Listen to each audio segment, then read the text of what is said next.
భయ్యా కలియుగం అంటే ఇంతే భయ్యా. ఏవోడు ఏం చేస్తాడో అర్థం కాకుండా అఘోరి అసలు ఈ భూమి మీదకి వాళ్ళ అమ్మ కన్నది ఎందుకు, నా కొడుకు ఒక మంచి యోగుడు కావాలని కన్నది. కొన్ని రోజుల తర్వాత ఆడు ఏం చేసిండు, మొత్తానికి ప్లాన్ చేసుకున్నాడు, ఈ భూమి మీద నాకంటూ ఒక ప్రత్యేకత ఉండాలని చెప్పేసి. అలా అఘోరిగా మారిపోయిండు. అఘోరిగా మారిపోయిన తర్వాత ఏమైంది, సనాతన ధర్మం గురించి పోరాడుతూ అన్నాడు. పోరాడుతూనే ఉన్నాడు.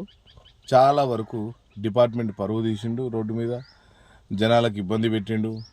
కొన్ని సందర్భాల్లో అనరాని మాటలు కూడా అన్నాడు.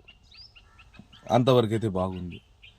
ఇంకా నా సామీరంగా ఒకరోజు ఏం చేసిండు, ఏకంగా రోడ్డు మీద పెట్రోలే వేసుకుంటూ, ఇంకా ఒకరోజు పోలీస్ సిబ్బంది వారిని అయితే ఏకంగా బరి తెగించి బూతులు తిట్టిండు. ఇంకో రోజు పబ్లిక్ మీద కొట్లాడేకి పోయిండు. ఇంకా మీడియా పిచ్చితో చాలా వైరల్ అవ్వాలని చెప్పేసి ప్రతి ఒక్కరిని కూడా అలా ఇలా అని చేసిండు. ఒకనొక సందర్భంలో ముస్లిం సోదరులను కూడా కొన్ని దుర్మార్గమైన మాటలు కూడా అన్నాడు. ఇంకా అందరు కక్ష కట్టుకురు. ఏదో ఈయన మంచి వాళ్ళే అని స్టార్టింగ్లో అనుకున్నాడు. కొన్ని రోజుల తర్వాత అయిపోయింది. ఇంక ఇప్పుడేమో కొత్త అవతారం సృష్టించాడు. ఏకంగా అఘోరి మాత ప్రేమ వర్షిణి అనేటువంటి అమ్మాయితో అఘోరి. ఏందిరా ఇది పరిస్థితి? అది తెలివి ఉన్నదరా? ఒక అమ్మాయికి జీవితాన్ని ఇవ్వాల్సింది పోయి, అలా కాదు ఇలా అని చెప్పాల్సింది పోయి, ఏంది ఈ పరిస్థితి? సరే, ఆ అమ్మాయి తెలియక చేసిందో తెలిసి చేసిందో ఏమో కానీ వాళ్ళ తల్లిదండ్రులు స్టార్టింగ్లో వచ్చిర్రు. ఆ తర్వాత ఏమైంది, వాళ్ళ తల్లిదండ్రులు కూడా ఇప్పుడు రాకుండా పోయారు.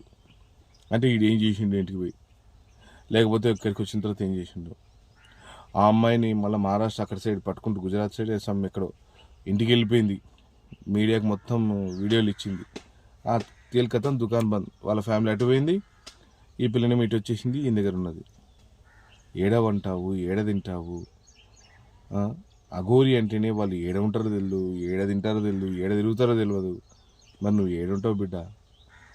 అరే అమ్మాయిగా, ఎందుకంటే మాకు మా ఫ్యామిలీలో సిస్టర్స్ ఉన్నారు. దాని ఒక చిన్న మాట కోసం నేను ఒక మాట చెప్తున్నా. ఈరోజు నువ్వు చేసినది కరెక్ట్ అని నీకు తెలిస్తే నీ మనసాక్షిని ఒక్క 5 నిమిషాలు కూర్చొని అడుగు, ఏం చేస్తాడు, ఎలా బ్రతికిస్తాడు, ఎలా బ్రతకాలి అని. నేను చెప్పిన మాటలు తప్పనిపిస్తే నన్ను క్షమించు. నువ్వు చేసే తప్పనిపిస్తే ఒంటరి జీవితంలో ఉండు, ప్రశాంతంగా ఉంటావు. అంతేగాని ఈ ఇసువంటంలో కానీ అలా పోయినావు అనుకో, వాడు రేపటి